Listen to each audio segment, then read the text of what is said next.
Hello friends नमस्कार मु संगीता मो चैनल संगीता रेसिपीज को आज आपण मानकु पुणी स्वागत करुछि। आज मु आपण मानकु गोटिए पणा प्रस्तुति करी देखाइबी। एहाकु आमे उपवास दिन गुडी करे आउ पूजा पूजी दिन रे प्रस्तुत करी पी पारिबा। एहाकु आमे बहुत सरल उपाय रे आउ शीघ्र प्रस्तुत करि पारिबा।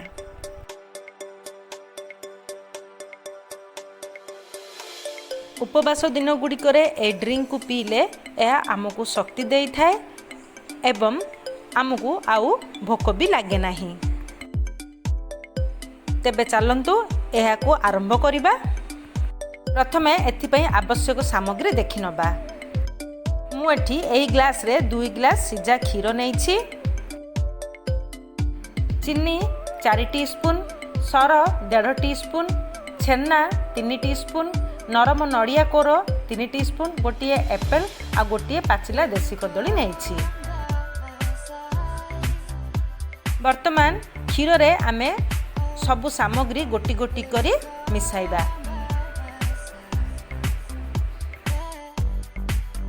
चीनी, नड़िया कोर, छेना आउ सर सबु जिनस को पकाई भल भाबरे आमे एहा को मिक्स करिबा।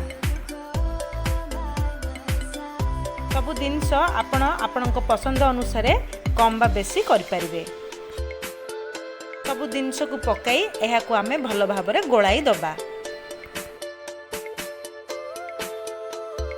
वर्तमान एप्पल को आमे पिलर सहायता रे भल भाबरे चांची दबा आउ गोटिए ग्रेटर रे एहा को कोरी दबा। कदली रो चोपा छड़ाई एहा को गोटिए फोक सहायता रे स्मैश करी दबा। स्मैश करी एहा को क्षीर रे देई दबा।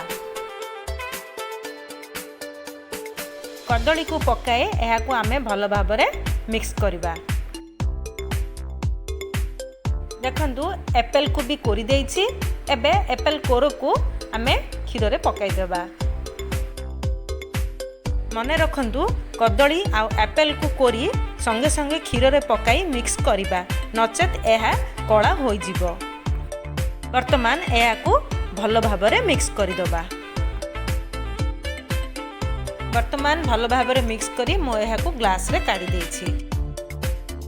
फ्रेंड्स खाली उपवास दिन गुडी करे नुहे, घर को कौनसी गेस्ट आसीथिले मध्य आमे एहा को प्रस्तुत करी सर्व कर परिबा।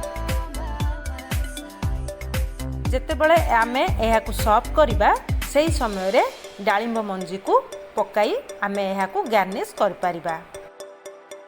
डाळिंब मंजी आपणक पसंद अनुसार पकाई पारिबे, नचेत एहा को एवॉइड कर परिबे।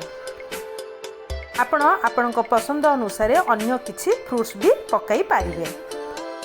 जदि आपणको मोर ए वीडियोटी पसंद हैला तेबे गोटे लाइक कर दियंतु आउ अधिक रु अधिक आपणक फ्रेंड्स आउ फैमिली मेंबर सह शेयर करंतु। फ्रेंड्स जदि आपण ए पर्यंत मोर चैनल को सब्सक्राइब करि नांती तेबे जल्दी सब्सक्राइब कर दियंतु आ पाखरे थिबा बेल आइकन को क्लिक कर दियंतु। तेबे विदाय नेउछि, नमस्कार।